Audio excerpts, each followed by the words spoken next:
Hello and welcome to the studio. It's Vin Jelly here and I'm working on another watercolour of some flowers.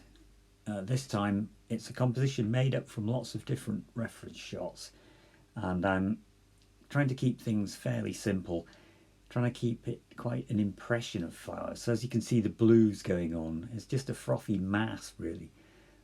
I've drawn it out quite carefully first so that I know where the different flower shapes are.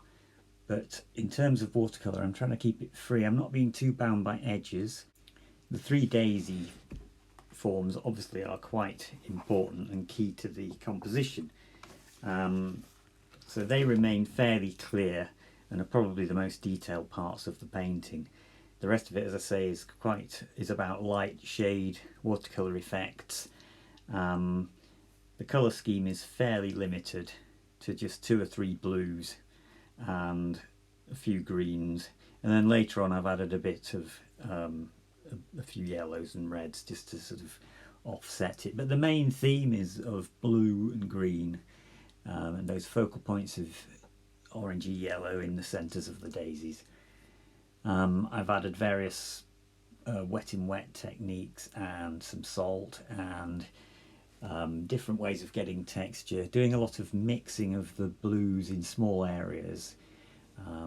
So here you can see a close-up of some of the paint going on, and I'm applying it in kind of tentative dabs really, not too tentative, just laying paint on and letting it pool, and then it will mix. So a darker colour goes in here and mixes on the page, which gives a lovely soft bleeding effect. And the more you do this kind of approach, you can control how those colours look and keep them fairly transparent by controlling the amount of water you use as well. So on with the time lapse, and the paint is beginning to take shape. I'm trying to just establish a few of the darker areas to get some sense of the shape of the whole bouquet, but in a way the bouquet is bleeding into the background and becoming quite a natural flower arrangement. And here's a little close-up.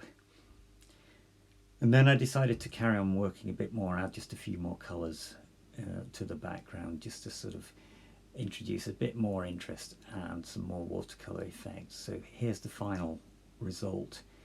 There's some nice soft areas and some harder areas, and I hope you enjoyed the video. Please like and subscribe to my channel, and I'll hopefully be producing some more fairly soon.